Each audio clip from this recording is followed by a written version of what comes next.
Abagalatiya essula 3 olunyiriri olusooka okutuuka ku lusembayo. Mwe Abagalatiya abasirusiru, ani eyabaloga so nga mwalagirwa mu lwatu Yesu Kristo eyakomererwa? Kino kyokka kye njagala okubabuuza. Mwaweebwa omwoyo lwa bikolwa by'amateeka nandiki ku lwa kuwulira kwa kukkiriza? Bwe mutyo bwe mutalina magezi. Abaasookera mu mwoyo kaakati mukomekkerezezza mu mubiri. Mwabonyabonyezebwa ebyenkanaawo bya bwereere, so nga ddala si bwereere. Abawa omwoyo akola eby'amaanyi mu mmwe, akola lwa bikolwa by'amateeka nandiki lwa kuwulira kwa kukkiriza. Mulabe Ibulayimu yakkiriza Katonda n'abalirwa okuba omutuukirivu. Kale mutegeere nti abantu abakkiriza be baana ba Ibulayimu.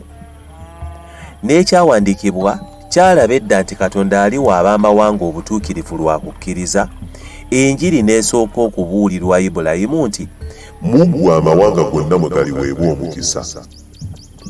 Bwe kityo naffe abali mu kukkiriza baaweebwa omukisa Ibulayimu gwe yaweebwa bwe yakkiriza. Kubanga bonna abeesigama ku bikolwa by'amateeka bali wansi wa kikolimo, kubanga kyawandiikibwa nti akolimiddwa buli ataatuukirizenga kukola byonna ebyawandiikibwa mu kitabo eky'amateeka.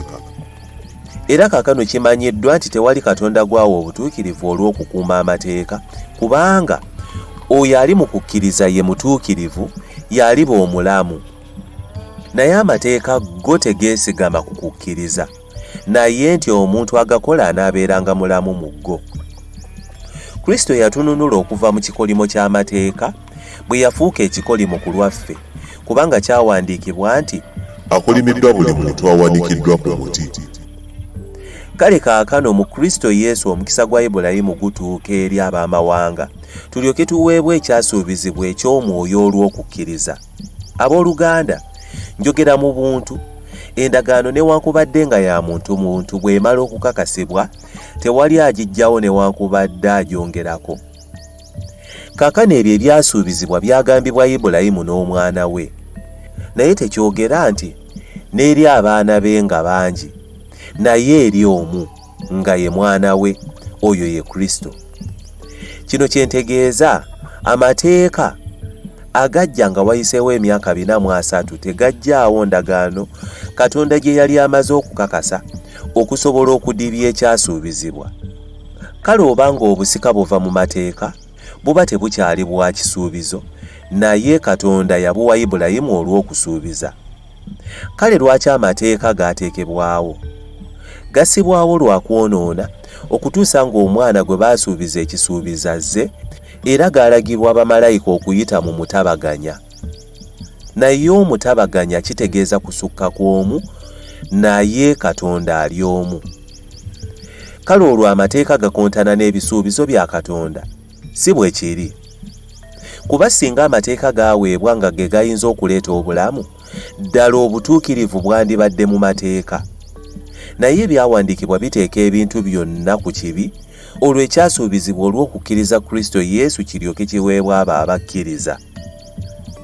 Naye okukkiriza nga tekunnaba kujja, twakuumirwanga mu bufuge bw'amateeka nga tusibibwa olw'okukkiriza okugenda okubikkulwa.